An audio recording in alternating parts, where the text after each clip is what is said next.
이슈토크입니다. 정부가 수소차 보조금이 포함된 수소 관련 예산을 대폭 확대하는 등 수소경제 활성화 로드맵 구체화에 나섰습니다.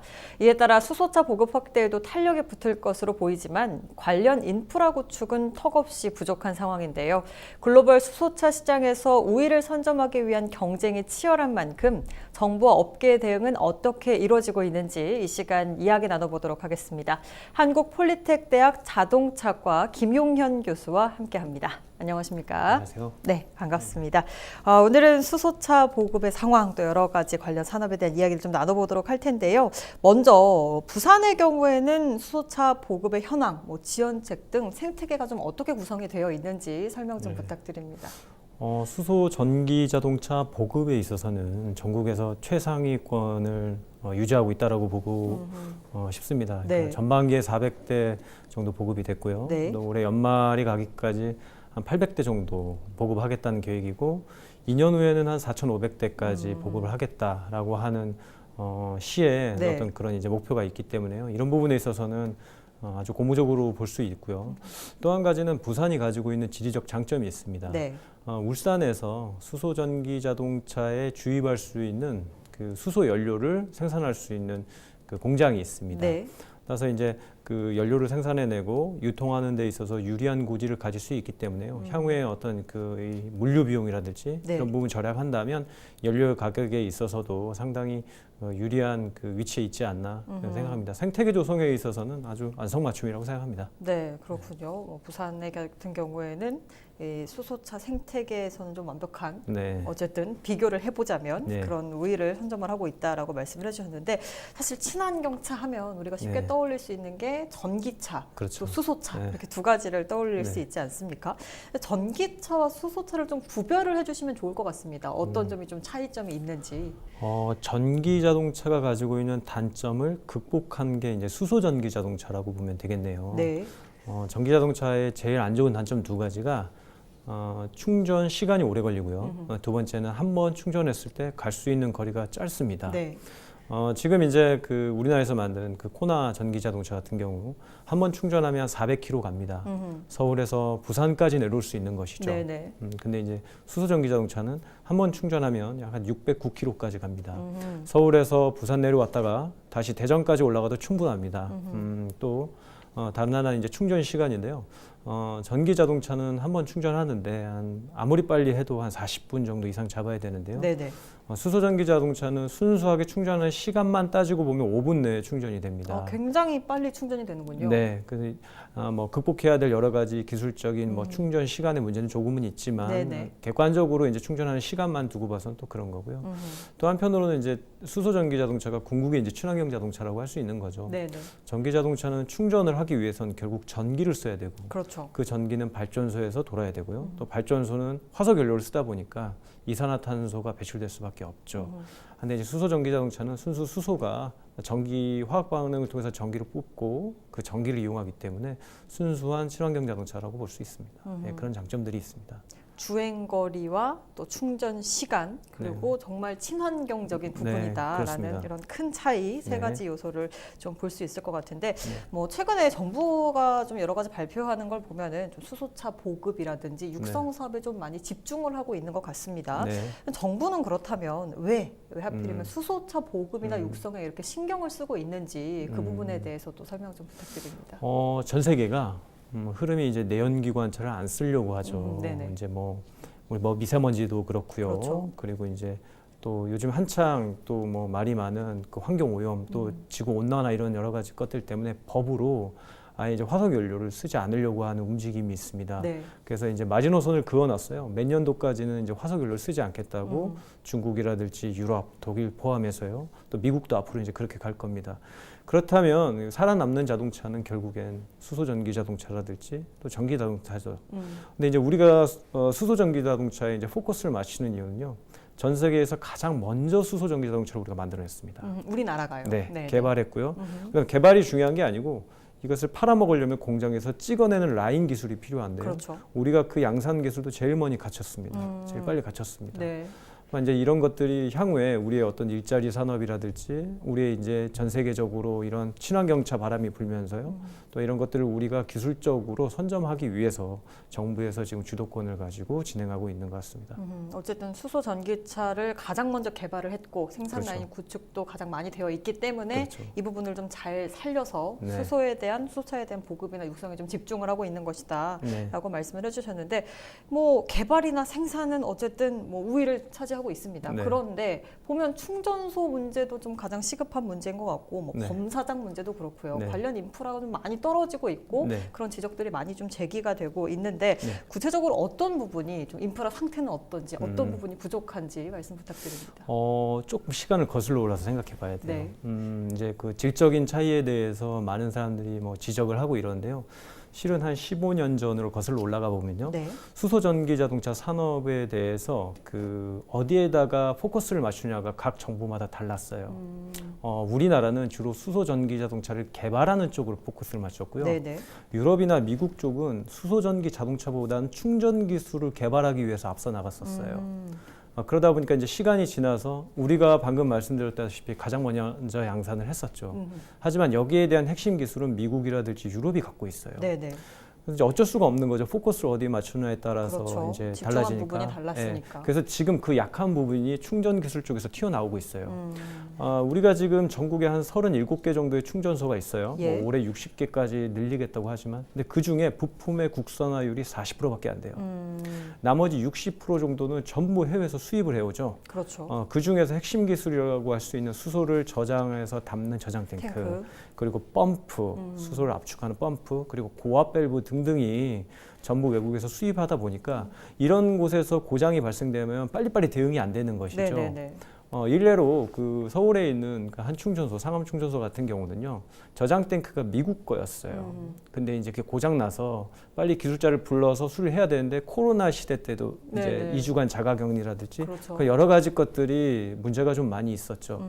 그래서 이제 이런 것들이 결국에는 연내에 제대로 뭐 이렇게 이제 그 수리가 돼서 다시 운전될 가능성은 좀 낮다라고 여러 가지 면에서 보고 있고요. 또 한 가지는 방금 이제 검사에 대해서 말씀하셨는데 네네. 수소 전기 자동차에 드는 저장 탱크 압력이 한 700바 정도 됩니다. 네네. 우리가 버스에서 하는 그 CNG 용기 압력이 한 200바 정도 돼요. 한 3배 정도 되죠. 그렇죠. 작년에 CNG 버스가 한번 폭발한 적이 있었는데 그때 사상 중경상자도 좀 제법 있었고요. 네네. 그렇습니다. 굉장히 위험하죠. 그렇죠. 폭발하게 되면 문제가 좀 커진다. 네. 그렇죠. 근데 이제 이거에 대한 정밀 검사할 수 있는 시스템이 아직 갖춰지지 않습니다. 근데 어쩌면 당연한 거예요. 이런 그 저장 탱크에 대한 국제 표준, 안전 표준이 아직은 정립이 안 돼 있죠. 예. 근데 이제 우리가 방금 말씀드린 대로 이럴 수밖에 없는 당연한 이유는 기술에 대한 포커스를 자동차 쪽에 너무 맞췄어요. 네, 그렇기 때문에 이제 그 외에 나머지 인프라 시설이라든지 검사 부분이라든지 이런 부분에 우리가 이제 할 만큼 그만큼 시간이나 좀 비용적이면 충분하지 못했죠. 그래서 향후에 이런 부분은 오히려 더 정부에서 또 책임을 지고 좀 이렇게 감당해야 되지 않을까라는 생각이 듭니다. 지금에 와서 어쨌든 인프라가 부족한 부분, 그런 기술력이 없는 부분에 대해서는 좀 안타깝지만 네. 처음에 포커스를 맞춘 부분이 달랐기 그렇죠. 때문에 그런 네. 부분은 사실 어쩔 수 없이 나오는 부분이긴 하다. 네. 하지만 앞으로 뭐 말씀하신 수소 저장 탱크라든지 그렇죠. 여러 가지 네. 펌프라든지 관련한 부분은 네. 반드시 좀 기술력이 네. 갖춰져야 네. 안전하게 우리나라에서도 수소 전기차가 좀 이동을 할 수 있고 네. 좀 보급이 될 수 있는 그런 부분이 아닌가라는 생각이 드는데 네. 아까도 말씀하셨지만 사실 이런 수소 충전소가 만약에 생기게 되면 네. 폭발을 하거나 여러 가지 네. 사고가 발생했을 때 네. 인근에 퍼지는 좀 문제가 좀 커지지 않습니까? 네, 네. 그래서 네. 지역 주민들이 좀 반대하는 경우가 네. 실제로 많을 것 같은데 어떻습니까? 일례로 부산시 같은 경우도요. 네네. 작년에 수소 충전소를 건립하겠다고 하는 예정 시한이 있었는데 예. 딜레이가 좀 됐었죠. 그렇죠. 또 부산의 동구 지역 같은 경우는 수소 충전소를 건립하려고 했다가 주민 반대가 있어서 또 이제 그렇게 되지 못하는 좀 경우도 있었었죠. 네. 그래서 이제 우리가 이제 이런 신기술이 확장돼가고 어떠한 그 보급화되기 위해서는 우리 주민들이, 국민들이, 시민들이 가지는 그 의식도 조금은 깨어 있어야 된다라고 보고요. 일례로 그 노르웨이에서 최근에 수소 충전소가 한번 폭파 사고가 있었었어요. 네네. 그리고 이제 그러다 보니까 워낙 폭발 압력이 워낙 세가지고 유리창도 이제 부셔지고 많이 그랬죠. 네. 근데 이제 노르웨이 시민들이 최근 인터뷰하는 내용을 좀 보면요, 그래도 어떤 수소 충전소 자체는 크게 문제가 없었고 그 당시에 그 수소 충전소를 다루고 움직이고 하는 사람들이 안전 매뉴얼을 정확하게 지키지 않아서 그런 일이 났다. 그래서 자기네들은 뭐 크게 문제되지 않는다라는 것을 보고요. 확실히 이제 그런 부분에 있어서는 우리가 이런 기술들도 역시 뭐 뿌리 내리기 위해서는 우리 시민 의식도 좀 열려 있어야 되지 않을까라는 생각도 좀 해봅니다. 그러니까 무조건 좀 위험한 시설이라고 생각해서 기피하는 그런 마음이나 그런 인식보다는 좀 들어왔을 때 좀 나올 수 있는 파급 효과라든지 아니면 뭐 사실 말씀하신 것처럼 운영 과정에서 좀 제대로만 이루어진다면 사실 문제는 없을 그렇죠. 테니까 시민의 의식도 조금 바뀌어야 된다라는 말씀을 해주셨습니다. 또 궁금한 점이 그럼 해외 같은 경우는 어쨌든 뭐 이런 충전소나 이런 부분에 발전이 좀 많이 되어 있을 것 같은데 실제로 뭐 우리나라에 비교해서 해외에는 좀 많이 보급이 되어 있고 구축이 되어 있는지 해외 인프라 사례도 좀 소개를 해주시죠. 지금 미국 같은 경우도요, 그 상용으로 이제 주행하는 상용 수소 버스 같은 경우 이제 충전할 수 있는 충전 시스템이 갖춰져 있고요. 또한 이제 독일 같은 경우는 지금 충전 설비에 있어서 수소 충전 설비에 있어서 계속 이제 기술을 심화시키고 또한 이것을 어떠한 이제 상용화시키려고 계속 예전부터 노력을 해왔었고요. 근데 이제 그 이면을 한번 바라봐야 돼요. 왜냐하면 본인들이 계속 기술적으로 앞서 나가고 또 이렇게 되면요, 그 국제 표준을 자기네들이 이제 정립할 수가 있습니다. 그러니까 쉽게 말해서 독일에서 만든 충전 시스템이 국제 표준이 되고 국제 안전 표준이 된다면 그걸 가지고 이제 시장성을 노릴 수 있는 것이죠. 그래서 이제 충전소 부분에 있어서는 저희가 방금 말씀드린 대로 한 40%밖에 기술력이 되지 않는데요. 이제 나머지 부분에 있어서 우리가 얼마만큼 그 격차를 따라잡을 수 있느냐가 이제 향후에 이제 우리가 수소차 보급을 제대로 할 수 있는지 또한 그런 거에 대한 핵심 사항인 것 같습니다. 말씀하신 부분을 좀 따라잡으려고 정부에서도 이런 수소와 관련한 여러 가지 산업들을 좀 활성화 정책을 펴고 있는 것 같고 수소차 보급을 위해서도 노력 중이기 때문에 업계에서 어떻게 반응하고 있는지도 궁금합니다. 여기에 좀 발맞춰서 가려고 하는지 아니면 아직 우리는 기술력이 거기까지는 되게 어려우니까 좀 이전에 있던 기술들은 좀 발전시켜야겠다 뭐 이런 형태를 보이고 있는지 궁금하거든요. 이제 질문해 주신 의도가 수소 전기 자동차 관련해서 업계 이제 대응 방안에 말씀해 주시는 것 같은데요. 근데 이제 제가 이제 여쭤봤던 이유가 뭐냐면 수소 전기 자동차는 기존의 자동차 산업하고는 좀 다른 구조를 가지고 있습니다. 기존의 자동차 산업은 자동차에 들어가는 각 부품들이 뭐 이제 예를 들어 배터리라고 해보자고요. 배터리 같은 기술이 배터리를 만드는 업체가 있겠죠.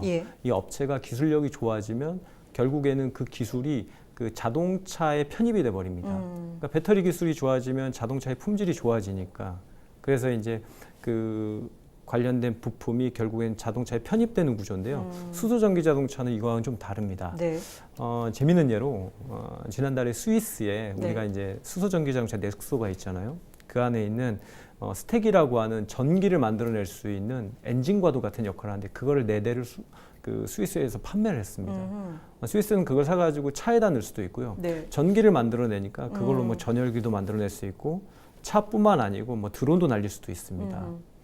다시 말씀드리면 수소 자동차의 각 부품들은 독립적으로 스스로가 판매할 수 있는 판로가 있는 겁니다. 그러니까 전기를 만들어내기 때문에. 그렇죠. 그래서 이제 그게 실증화된 사업이 지게차, 뭐 드론, 또 우리가 방금 말씀드린 게 이제 수소 전기 자동차, 승용 전기 자동차 말씀드렸는데 또 상용 전기 자동차에서도 그걸 그대로 갖다 씁니다. 그래서 지금까지는 좀 다른 시장이 형성됐다고 볼 수 있는 것이고요. 그래서 이거는 이제 막 움트기 시작한 사업이고요. 근데 여기에 이제 참여하는 기업들이 아마 점차적으로 늘어날 거라고 보고 있습니다. 네, 알겠습니다. 또 수소차 관련해서 그러니까 수소까지 여러 가지 뭐 지원 정책이나 보급이나 이런 부분이 좀 확대가 되기 때문에 수소차에 대한 지원도 앞으로도 좀 더 확대가 되지 않을까라는 생각이 드는데 수소차 보급에 대해서 보급의 전망에 대해서는 좀 어떻게 생각을 하십니까? 두 가지가 이제 선결이 돼야 되겠죠. 계속 말씀드린 충전소 부분입니다. 수소 충전소 부분인데요. 좀 다른 각도로 말씀드리고 싶은 게 수소 충전소가 이익을 남기면서 운영을 하려면 어차피 수소 충전소도 개인 이제 사장님이 이제 운영하셔야 되니까 그렇죠. 하루에 한 150대에서 200대 정도의 그 수소 전기 차량이 들어와야 돼요. 그래야지만이 이제 흑자 전환이 됩니다. 근데 이제 우리가 예측을 해보면요. 2025년까지는 적자로 계속 유지될 거라고 생각이 듭니다. 그러려면 결국엔 정부 보조가 반드시 필요하겠죠. 예, 그래서 수소 전기 자동차 시장이 확장되려면 정부 보조가 필요한데 많은 이제 국민들이 국민의 혈세가 낭비되는 거 아니냐 이렇게 얘기할 수 있는데요. 그렇지가 않습니다. 보면 우리가 자동차 산업 같은 경우는요, 처음에 보호무역주의를 조금 채택합니다. 네. 그러니까 이제 자국의 기술을 향상시키기 위해서 예산이라든지요, 그다음 법규를 자국에 유리하게 만듭니다. 그렇죠. 뭐 도요타 자동차도 그렇고요, 뭐 미국의 빅4 자동차도 그렇고요. 그렇게 해서 이제 또한 외국에 있는 기술을 조금 차단하고 자국 내 기술을 경쟁력 있게 끌어올린 다음에 시장을 넓혀서 그 과실을 국민들이 먹게 합니다. 따라서 우리가 그 정부 보조를 통해서 2025년까지 수소 전기 자동차 충전 시설에 대한 보조를 통해 확산에 일조해야 된다는 것은 당연한 일이고요. 두 번째는 그 주민들 의식입니다. 네. 방금 말씀드렸지만 이렇게 이제 어떤 인비 현상이라고 해야 되나요? 충전소가 자기 집 근처에 세워졌으면 여러 가지 안 좋은 점이 많이 있죠. 뭐 부동산 문제라든지요, 또 뭐 안전 문제라든지요. 네, 근데 그런 부분에 있어서도 좀 열린 시각을 갖고 우리가 좀 차량을 대할 때 더욱더 그 수소 전기 자동차가 보급이 되지 않을까 싶습니다. 네, 그러니까 충전소 부분이 일단은 선결 과제이기 때문에 이 네. 부분이 좀 완료가 돼야 되고 주민 의식도 조금 바뀌어야 된다라는 말씀을 해주셨습니다. 그렇다면 또 궁금한 점이 성공적으로 좀 수소차가 좀 안전하게 보급이 되기 위해서 네. 어떤 부분들이 좀 보완이 돼야 된다고 보십니까? 말씀드린 대로 검사, 안전과도 관련된 부분이겠죠. 네. 그리고 이런 것들은 실은 저희가 지금까지 자동차 기술의 역사는 미국이나 일본을 쫓아가는 추격자 타입이었습니다. 네. 그런데 이제 수소 전기 자동차부터는 저희가 선두에 전 세계에서 선두를 이끌고 있다라고 보면 되겠는데요. 그러다 보니까 안전 기준이라든지 이런 부분을 우리가 어딘가 참고할 만한 부분은 없습니다. 따라서 이런 부분을 최대한 빨리 어떤 실험이라든지 사회적 합의를 통해서요, 안전 기준을 빨리 확립을 하고요. 네. 처음부터 우리가 완벽한 안전 기준을 만들어낼 수는 없어요. 그렇지만 우리가 그 안전 기준을 만들어 놓고 우리가 계속 운영을 하면서 보완하고 이렇게 해야 되겠죠. 네. 그래서 우리가 이러한 부분도 국제 표준이나 안전에 대한 기준을 우리가 먼저 정립을 했을 때 우리가 수소 전기 자동차가 세계 시장에서 어떤 선점할 수 있는 기회도 점차 늘어난다고 볼 수 있는 것이죠. 여러 가지 사실 지금 걸음마 상태라고 해야 될까요? 이런 네, 부분이 맞습니다. 많아서 좀 앞으로 우리나라가 좀 발전해야 되고 좀 많이 기술력을 좀 들여오기도 하고 배우기도 하고 우리나라 자체 생산해야 될 부분이 참 많다라는 생각이 드는데 수소도시 건설도 사실 우리나라가 좀 생각을 하고 있지 않습니까? 네, 모든 에너지 같은 경우를 기술이 좀 완전히 도입이 된다면 네. 수소로 전환해서 사용을 하겠다라는 이야기가 있는데 이렇게 수소도시가 건설이 되면 좀 이익이랄까요? 좀 좋은 점이랄까요? 이런 부분은 어떤 부분들이 있을까요? 우리가 수소 도시를 한 번도 경험해 보지는 못했죠. 그래서 우리가 수소 도시를 이론상으로만 우리가 생각을 해볼 필요가 있는 것이죠. 네네. 근데 이제 우리가 수소를 도시를 그 만들어내기 전에 선결 과제가 뭐냐면요, 수소를 과연 어디서 가져오느냐입니다. 지금은 수소를 부생수소라고 해서요, 네. 우리가 뭐 이제 정유하는 과정에서 추가적으로 나온 수소를 이용합니다. 그럼 어차피 그 과정에서도 기계를 돌려야 되기 때문에 이산화탄소가 또 나올 수가 있는 것이죠. 네네. 근데 그거는 궁극적인 친환경, 완벽한 100% 친환경이라고 볼 수는 없는 거죠. 그렇죠. 그래서 지금 노력하고 있는 게 수전의 방법입니다. 물에서 수소를 뽑아내는 기술을 우리가 지금 계속 연구를 하고 있거든요. 네. 근데 이제 그 방금 말씀하신 대로 우리가 수소 도시를 만들려면 100% 클린한 수소 도시를 만들려면 정말 물에서 뽑아내는 수소만 가지고 우리가 발전소도 돌리고 그거 가지고 차도 운행하고 그거 가지고 가정에도 보급하는 그런 사회가 돼야 되겠죠. 예. 그렇게만 된다면 정말 탄소가 배출이 하나도 없는 사회가 될 것이고요. 그래서 지구 온난화도 많이 줄어들 것이고, 그 다음에 우리가 지금 배추 가격이 많이 뛰었잖아요. 그렇죠. 그게 왜냐면 고랭지 산업인데 여기 이제 그만큼 온난화되었다는 거죠. 네네. 배추 가격도 떨어질 것이고요. 네. 사과도 마음대로 싸게 먹을 수 있겠죠. 여러 가지 이제 혜택들이 많이 있을 겁니다. 네, 정부가 수소 경제 활성화를 위해서 다양한 시책들을 추진 중인데요. 수소차 보급 산업과 관련해서는 정부 그리고 업계는 어떤 반응을 보이고 있는지, 앞으로 또 보완돼야 될 부분은 어떤 부분들이 있을지 이 시간 이야기 나눠봤습니다. 이슈토크 여기서 마칩니다. 고맙습니다.